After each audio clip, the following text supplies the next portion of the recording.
ഈ പലതരം രോഗങ്ങൾ കണ്ടിട്ടുണ്ട്, പലതിനും പല ചികിത്സയാണുള്ളത്. ഇപ്പോൾ AK ബാലൻ്റെ രോഗം എങ്ങനെ ചികിത്സിക്കുമെന്നാണ് എനിക്ക് മനസ്സിലാവാത്തത്. കാരണം ദൈവവിശ്വാസമില്ല. ബാലൻ MLA ആയിരുന്നു, അപ്പോഴൊക്കെ സത്യപ്രതിജ്ഞ ചെയ്യുന്നത് ദൃഢപ്രതിജ്ഞയാണ്. അപ്പോൾ കമ്മ്യൂണിസ്റ്റുകാരുടെ ലക്ഷ്യമെന്ന് പറഞ്ഞാൽ ദൃഢപ്രതിജ്ഞ ചെയ്യുന്ന ഈശ്വര വിശ്വാസമില്ലാത്ത ആളുകളുടെ എണ്ണം കൂട്ടി ഒരു സോഷ്യലിസ്റ്റ് ലോകം ഉണ്ടാക്കുക എന്നുള്ളതാണ്. ഈ ബാലൻ ഷാഫി പറമ്പിലിനെ കുറ്റം പറഞ്ഞിരിക്കുന്നു. ഷാഫി പറമ്പിൽ ഈശ്വരനാമത്തിലല്ല, ബാലൻ്റെ സൂക്കേട് അള്ളാഹുവിൻ്റെ നാമത്തിൽ സത്യപ്രതിജ്ഞ ചെയ്തില്ല എന്നതാണ്. അതാണ് പ്രശ്നം. അള്ളാഹുവിൻ്റെ നാമത്തിൽ സത്യപ്രതിജ്ഞ ചെയ്തില്ലെങ്കിൽ അത് ദൃഢപ്രതിജ്ഞയാണെങ്കിലും സഖാവ് ബാലൻ അംഗീകരിക്കത്തില്ല. ഈ രോഗത്തിന് എന്താ ചികിത്സ? അതെ, ഇത് പാർട്ടി ചരിത്രം ബാലൻ കാര്യമായിട്ടൊന്നും പഠിച്ചതായിട്ടും തോന്നുന്നില്ല. ബാലന് പഠിക്കുന്ന ഒരാളാണ് ഇപ്പോൾ MP ഗോവിന്ദൻ.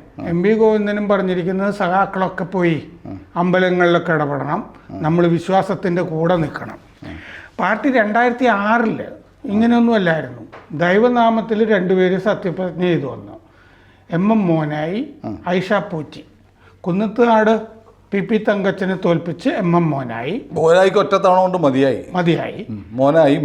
അതെ, മോനായി എനിക്ക് നന്നായിട്ട് അറിയുന്ന ആളാണ്. കാരണം കോളേജിൽ ഞങ്ങൾ ഒരേ കാലത്ത് പഠിച്ചിരുന്നവരാണ്. അദ്ദേഹം ആർട്സ് ക്ലബ് സെക്രട്ടറി ആയിരുന്നു.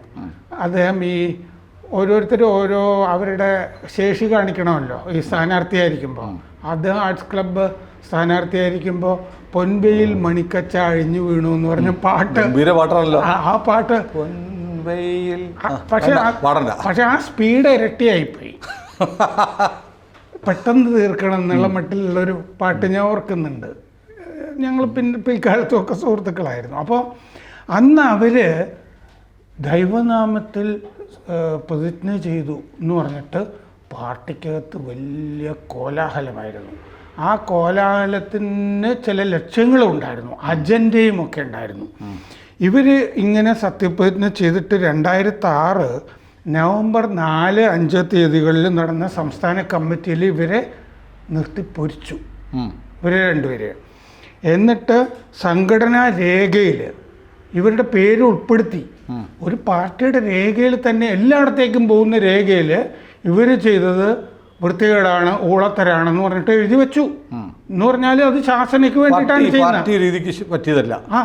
അതായത് 9ാമത്തെ സംഘടനാ രേഖയിൽ 9ാമത്തെ ഖണ്ഡികയിൽ 7ാമത്തെ വരി മുതൽ ഇവർ 2 പേരെ പറ്റിയാണ് പറഞ്ഞത്.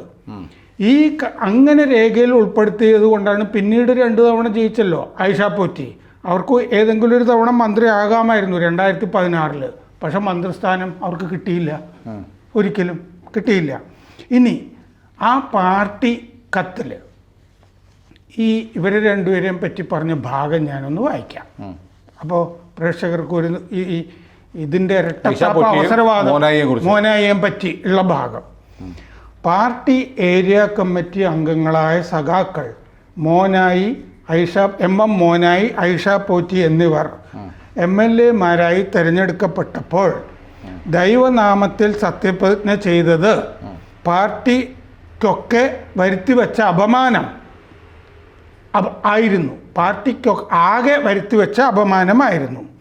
വൈരുദ്ധ്യാധിഷ്ഠിത ഭൗതികവാദത്തിൽ ഉറച്ചു നിൽക്കുന്ന ഒരാളാണ് പാർട്ടി നേതൃത്വത്തിലേക്ക് വരുന്നത്, പാർട്ടി അംഗത്വത്തിലേക്ക് വരുന്നത്. ദീർഘകാലമായി പാർട്ടി അംഗങ്ങളായി തുടരുകയും ഏരിയ കമ്മിറ്റി അംഗങ്ങളായി തിരഞ്ഞെടുക്കപ്പെടുകയും ചെയ്ത ഈ സഖാക്കൾക്ക് തങ്ങളുടെ രഹസ്യമാക്കി വച്ചിരുന്ന ദൈവവിശ്വാസം പരസ്യമായി പ്രകടിപ്പിച്ച് പാർട്ടിയെ ആകെ അപമാനിക്കുന്നതിന് ഒരു പ്രയാസവും ഉണ്ടായില്ല. ഇത്തരത്തിൽ പരസ്യമായി പാർട്ടിയുടെ നിലപാടുകൾ ധിക്കരിക്കുന്ന പാർട്ടി പ്രവർത്തകരുടെ ചെയ്തികൾ പാർട്ടി ഘടകങ്ങൾ കണ്ടില്ലെന്ന് നടിക്കരുത്. ചർച്ച ചെയ്യണം. പാർട്ടി നിലപാടുകളിൽ പാർട്ടി അംഗങ്ങളെ ആകെ ഉറച്ചു നിൽക്കുന്നതിന് സഹായിക്കുന്ന ഇടപെടലുകൾ പാർട്ടി ഘടകങ്ങളുടെ ഭാഗത്തു നിന്നും ഉണ്ടാകണം. എന്ന് പറഞ്ഞാൽ ഇവരുടെ 2 പേരും അംഗമായിട്ടുള്ള അവരുടെ റെസ്പെക്റ്റീവ് ഏരിയ കമ്മിറ്റീസ് ഉണ്ടല്ലോ, ഇവർ പുകച്ചു പുറത്തി അടിക്കണം, നടപടി എടുക്കണം എന്നാണ് പറയുന്നത്. ഇങ്ങനെ സംഘടനാ രേഖയിൽ വന്നത് തന്നെ ശാസനയാണ്. അവർ രണ്ടുപേരും ശാസിക്കപ്പെട്ടു അന്ന് ദൈവനാമത്തിൽ സത്യപ്രതിജ്ഞ ചെയ്തതിനാണ്. അങ്ങനെ ചെയ്തു. എന്നാൽ എന്നിട്ട് മോനായിക്കിത് ഭയങ്കരമായിട്ട് വേട്ടയാടപ്പെട്ടല്ലോ. മോനായിക്ക് പിന്നീട് പല സ്ഥാനങ്ങളൊക്കെ നഷ്ടപ്പെട്ടു. മോനായി 2012 പാർട്ടി അംഗത്വം പുതുക്കിയില്ല. പ്രസിഡന്റൊക്കെ ആയിരുന്നു. 2012 പുതുക്കിയില്ല അദ്ദേഹം. സ്റ്റേറ്റ് കമ്മിറ്റി ഈ പറഞ്ഞ 2006 നവംബർ 4, 5 തീയതികളിൽ നടന്ന സംസ്ഥാന കമ്മിറ്റി രണ്ടുപേരെയും ശാസിച്ചു.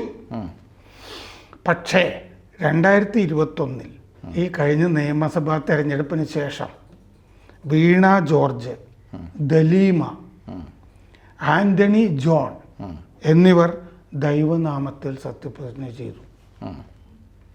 അപ്പോൾ അവരുടെ കമ്മിറ്റികളൊന്നും നടപടിയെടുക്കേണ്ട, പൂച്ചെണ്ട് കൊടുക്കണം, അനുമോദിക്കണം, ആഹ്ലാദിക്കണം, ഇങ്ങനെ മാറിപ്പോയി പാർട്ടി. വീണ ഏരിയ കമ്മിറ്റി അംഗമാണ്, ആന്റണി ലോക്കൽ കമ്മിറ്റി അംഗമാണ്, ദലീമ ബ്രാഞ്ച് കമ്മിറ്റി അംഗമാണ്. ഇവർ ദൈവനാമത്തിൽ സത്യപ്രതിജ്ഞ ചെയ്തതിന് അതത് കമ്മിറ്റികൾ ഇവരെ പിടിച്ച് പുറത്താക്കണം എന്ന് എന്താ പറയാത്ത? കാലം മാറിപ്പോയിട്ടേ. അതെ, കോഴിക്കോട് ഈ കോടിയേരി ബാലകൃഷ്ണൻ മരിക്കുന്നതിന് മുമ്പ് കോഴിക്കോട് ജില്ലാ കമ്മിറ്റി നടന്നപ്പോൾ 2022 കോടിയേരി പറഞ്ഞു ഏത് വിശ്വാസിക്കും കമ്മ്യൂണിസ്റ്റ് ആകാം. ലെനിൻ പാതിരിമാരെ പാർട്ടിയിലേക്ക് ക്ഷണിച്ചിരുന്നു, കോടിയേരി പറഞ്ഞു. അത് ലെനിൻ പാതിരിമാരെ ക്ഷണിച്ചത് പണ്ടും കിടപ്പില്ലേ? അത് കോടിയേരിക്ക് നേരത്തെ അറിയില്ലായിരുന്നോ? ഈ 2006 ഇവരെ ശിക്ഷിക്കുമ്പോൾ അറിയില്ലായിരുന്നോ ലെനിൻ ഈ പറഞ്ഞതൊക്കെ? പാതിരിമാരെ പാർട്ടിയിലേക്ക് ലെനിൻ ക്ഷണിച്ചത് വളർത്താനാണോ കൊല്ലാനാണോ? കൊല്ലാനാണല്ലോ, സംശയം എന്താ? കാരണം സുൽത്താൻ ഗലിയേവ് എന്ന് പറഞ്ഞിട്ട് അവിടെ ഈ തുർക്ക്മെനിസ്ഥാനിൽ ഉണ്ടായിരുന്ന ഒരു മുസ്ലിം, കാരണം മുസ്ലിങ്ങൾ പൊതുവെ പ്രോലിറ്റേറിയറ്റാണ് അടിസ്ഥാനപരമായിട്ട് എന്ന് റഷ്യൻ പാർട്ടി കണ്ടുപിടിച്ചു. അവർ ദരിദ്രരാണ്, ഒരു സമുദായം എന്നുള്ള നിലയ്ക്ക് തന്നെ ദരിദ്രരാണ്, പ്രോലിറ്റേറിയറ്റാണ്, അതുകൊണ്ട് നമ്മളവരെ പാർട്ടിയിൽ എടുക്കണമെന്ന് പറഞ്ഞിട്ട് ഇയാളെ പിടിച്ചിട്ട് അവിടെ പോളിറ്റ് ബ്യൂറോ മെമ്പറൊക്കെ ആക്കി സുൽത്താൻ ഗലിയേവിനെ. കുറെ കഴിഞ്ഞ് പുള്ളി ഇവിടത്തെ KN കുഞ്ഞഹമ്മദിനെ പോലെ ഇസ്ലാമിക സ്വത്വം പ്രസംഗിക്കാൻ തുടങ്ങി, പാർട്ടിക്കകത്തും പുറത്തും. സ്റ്റാലിൻ ഇയാളെ വെടിവെച്ച് കൊന്നു. സഹിട്ടല്ലേ? അതുപോലെ ഈ സഖാക്കൾ ലെനിൻ പറഞ്ഞ അച്ഛന്മാർ വരണമെന്ന് പറഞ്ഞത് കോഴിയെ കുറുക്കൻ ക്ഷണിക്കുന്ന പോലെയായിരുന്നു. സ്റ്റാലിനാണെങ്കിൽ സെമിനാരിയിൽ പഠിച്ച ആളുമാണ്. എന്നിട്ട് ആ സെമിനാരി വിദ്യാഭ്യാസം വെച്ചിട്ടാണ് ഇത്രയും ലോകം കണ്ട ഏറ്റവും വലിയ ക്രൂരന്മാരിലൊരാൾ ആയിരുന്നത്. അങ്ങേരോട് ആ സെമിനാരിയിൽ പഠിക്കുമ്പോൾ മല കയറാൻ പറയുമ്പോഴേ ഷൂവിൻ്റെ ഉള്ളിൽ കരിങ്കല്ല് വെക്കുമായിരുന്നു എന്ന്. എന്നിട്ടാണ് കയറിക്കൊണ്ടിരുന്നത് എന്ന് പറഞ്ഞാൽ ഈ എല്ലാം സഹിക്കാൻ വേണ്ടിയിട്ടുള്ള ശക്തി ആർജിക്കാൻ വേണ്ടി. ഇതൊക്കെ പാഠപുസ്തകങ്ങളിലൊക്കെ ഉള്ളതാ റഷ്യയിൽ. അങ്ങനെയാണ് ആ സഖാവ് ചെയ്തിരുന്നത്. അദ്ദേഹം പാർട്ടിക്ക് വേണ്ടി അദ്ദേഹം കാട്ടിയ പ്രതിബദ്ധത നമുക്ക് മാതൃകയായിരിക്കണം. പക്ഷെ കേരളത്തിൽ കാണിക്കുന്ന ഈ പരിപാടിക്ക് പാർലമെൻ്ററി അല്ല, നോൺ ഡാഡി സിൻഡ്രോം എന്ന് പറയും. മലയാളത്തിൽ പറഞ്ഞാൽ അൺപാർലമെൻ്ററി പിതൃശൂന്യ സംസ്കൃതം. അങ്ങനെ പറഞ്ഞാൽ കുഴപ്പമില്ല.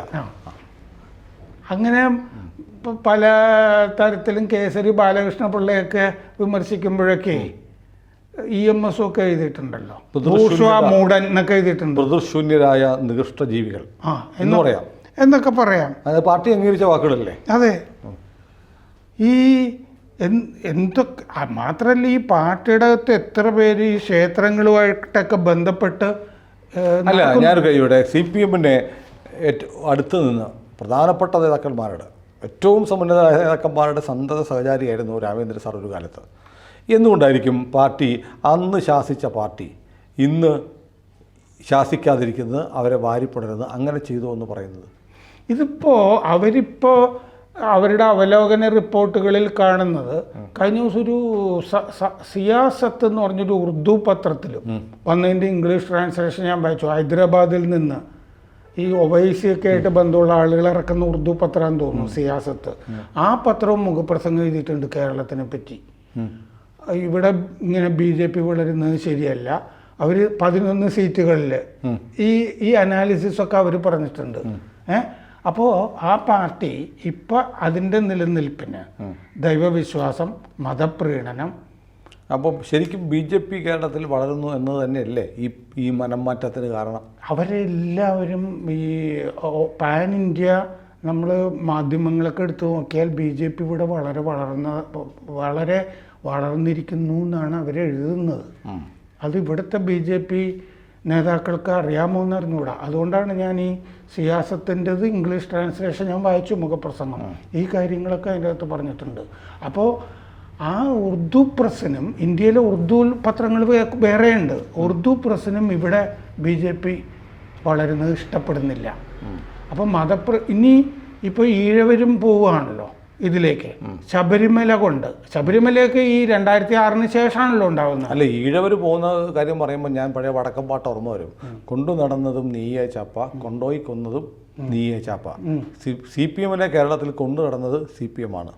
നീ കൊണ്ടുപോയി കൊല്ലാൻ പോകുന്നതും ഈഴവരാണ്, അല്ലേ? CPM മൈനസ് ഈഴവർ എന്ന് പറഞ്ഞാൽ പാർട്ടിയില്ല.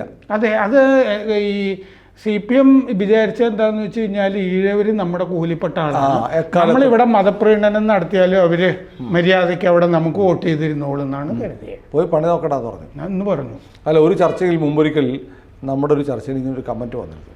ചില ആളുകൾ പറഞ്ഞു വളരെ മോശമാണെന്ന്. അതായത് ചർച്ച നമ്മൾ എഴുത്തുകാരനും ഒക്കെ ആയ MV ബെന്നിയായിട്ടുള്ള ചർച്ചയ്ക്കിടയിൽ ഈഴവ കമ്മ്യൂണിറ്റിക്ക് ഇഷ്ടപ്പെട്ടില്ല റിയാസ് വീണയെ കല്യാണം കഴിച്ചത്. അത് കഴിഞ്ഞ് ചിലർക്ക് വിമർശിച്ചു. പക്ഷേ ഒരുപാട് ഈ കമ്മ്യൂണിറ്റിയുമായി ബന്ധപ്പെട്ട ആളുകൾ ഇടയ്ക്ക് പറയുന്നത് കറക്റ്റാണ്, ഞങ്ങൾക്ക് അഭിപ്രായ വ്യത്യാസമുണ്ട്, അത് നമുക്ക് ഉൾക്കൊള്ളാൻ പറ്റുന്നില്ല. അപ്പോൾ എന്താണോ പ്രതീക്ഷ അതുപോലും ഈ കമ്മ്യൂണിറ്റിക്ക് ഇടയിൽ ഇൻടോളറൻസ് ഉണ്ടാക്കിയിട്ടുണ്ട്. അപ്പോൾ അങ്ങനെ ആണ് ഇപ്പോൾ ഇനിയിപ്പോൾ ഈ BJP സംഘികൾ എന്താണോ ചെയ്യുന്നത് അതൊക്കെ നമ്മളും ചെയ്യുക, ചരട് കെട്ടും. അപ്പോൾ അതുകൊണ്ട് മറ്റേ വീണ ജോർജ്, ദലീമ ആൻ്റണി ജോൺ ദൈവനാമത്തിൽ സത്യപ്രതിജ്ഞ ചെയ്യാം അവർക്ക്. അതുപോലെ തന്നെ ഈ അമ്പലങ്ങളിൽ ഇനി പോവാം, അമ്പല കമ്മിറ്റികൾ പിടിക്കാം, ഈ ക്ഷേത്ര കലകൾ ഒക്കെ സജീവമായിട്ട് പങ്കെടുക്കാം. എന്തൊക്കെ ഒരു പക്ഷേ ഇത് പോയി സംഘികൾ ചെയ്യാത്ത കാര്യങ്ങളുണ്ടല്ലോ ഹിന്ദുമതവുമായി ബന്ധപ്പെട്ട് പല ഇതിലും പരിഷ്കരണം പറയാറുണ്ട്. ഇപ്പോൾ RSS പരിഷ്കരണവാദികളാണ്. യാഗം നടത്തുമ്പോൾ പിഷ്ട പശു വേണം, അല്ലാതെ പശുവിനെ അറക്കാൻ പറ്റില്ല, ആടിനെ അറക്കാം, ഇങ്ങനെ ജീവനോടുകൂടിയൊന്നും ബലിയൊന്നും നടത്താൻ പാടില്ല എന്നൊക്കെയുള്ള നിലപാടൊക്കെ ഉണ്ടല്ലോ. പരിഷ്കരണം, ഇളവൂർ തൂക്കം, അത് നിർത്തിച്ച ഭൂമാനന്ദയുടെ പിന്നിലൊക്കെ RSS ആണ്. പക്ഷെ ഇവരിനി യാഗങ്ങളൊക്കെ സംഘടിപ്പിക്കുമായിരിക്കും. പിന്നെ CPM കടവന്ത്ര ലോക്കൽ കമ്മിറ്റി നടത്തുന്ന അതിരാത്രം അങ്ങനെ വരുമായിരിക്കും. പിന്നെ കുറേ വർഷത്തിന് ശേഷം പുത്രകാമേഷ്ടി ഇന്ത്യയിൽ നടന്നിട്ടില്ല. ഇനി നല്ല സന്താനങ്ങൾക്ക് വേണ്ടി നമ്മുടെ നല്ല സഖാക്കൾ ജനിക്കാൻ വേണ്ടി എറണാകുളം ജില്ലാ കമ്മിറ്റി അല്ലെങ്കിൽ കോഴിക്കോട് ജില്ലാ കമ്മിറ്റി സംഘടിപ്പിക്കുന്ന പുത്രകാമേഷ്ടി. ഇപ്പോഴത്തെ SFI സ്കൂളില്ല, മുഴുവൻ അരാജകവാദികളും തെമ്മാടികളും റൗഡികളുമാണ്. നല്ല SFIക്കാരുണ്ടാകാൻ വേണ്ടിയിട്ട് പുത്രകാമേഷ്ടി, അത് കൊള്ളാം. അങ്ങനെയൊക്കെ കുറച്ചും കൂടി തീവ്ര ഒരു വലതുപക്ഷ നിലപാടിലേക്ക് പാർട്ടി, അല്ലെങ്കിൽ തന്നെ ഇപ്പോൾ പാർട്ടി പ്രൊലറ്റേറിയൻ ഗണപതി ഹോമമായാലെങ്കിലും പ്രൊലറ്റേറിയൻ അല്ലേ, വൈരുദ്ധ്യാധിഷ്ഠിത ഭൗതികവാദ ഗണപതി ഹോമം, അത് കൊള്ളാം. അങ്ങനെ ഈ പുതിയ തരത്തിൽ ഒരു ബ്രാൻഡിങ് മാനേജറെയൊക്കെ വെച്ച് കൊടുത്താൽ പല കോർപ്പറേറ്റുകളിലും ഒക്കെ ഇല്ലേ പുതിയ പേരുകളൊക്കെ ഇങ്ങനെ ഇട്ട് കൊടുത്തിട്ട്, ഇപ്പൊ അവര് ഈ ഹമാസുമായി ബന്ധപ്പെട്ട പേരുകൾ ഇടുന്നില്ലേ, ഇൻതിഫാദ എന്നൊക്കെ പറയുന്ന പോലെ ആ സാധനമൊക്കെ മാറ്റിയിട്ടേ അല്ലേ ശ്രീകൃഷ്ണ ജയന്തിയൊക്കെ നടത്തി നോക്കിയാണല്ലോ, നടത്തിയിരുന്നു. അപ്പൊ ഇനി വീണ്ടും വരും. പക്ഷെ അങ്ങനെ നടത്തുമ്പോൾ അത് BJPയെ സഹായിക്കില്ലേ എന്നുള്ളൊരു ചിന്തയുണ്ടായിട്ട് വീണ്ടും ചിലപ്പോൾ തിരിച്ചു നടക്കലും ഉണ്ടാവും. അത് ഇപ്പൊ പല അനാലിസിസിലും കാണുന്നത് പോലെ വ്യക്തതയില്ല പാർട്ടിക്ക്. വരും ഓരോ ദശ വന്ന പോൽ പോവും എന്നൊക്കെ പറയുന്നില്ലേ, അനന്തപജ്ഞാതം അവർണ്ണനീയം, ഈ മറ്റേ ലോകഗോളം തിരിയുന്ന മാർഗം, അതിലൊരിടത്തിരുന്ന് കഥ എന്തു മർത്യൻ സഖാവ് കഥ എന്തു കണ്ടു എന്നുള്ള മട്ടിലാണ് ഇപ്പോൾ സംഭവം. ഏതായാലും ഒരു ബാലനെങ്കിലും ഉള്ളത് ഈ പാർട്ടിക്കൊരു മുതലാണ്. വല്ലാത്ത മുതലാണ്. കൂടുതൽ വാർത്തകളും വിശേഷങ്ങളും നിങ്ങളിലേക്ക് എത്താൻ ABC മലയാളം സബ്സ്ക്രൈബ് ചെയ്യുക, ബെൽബട്ടനും അമർത്തുക.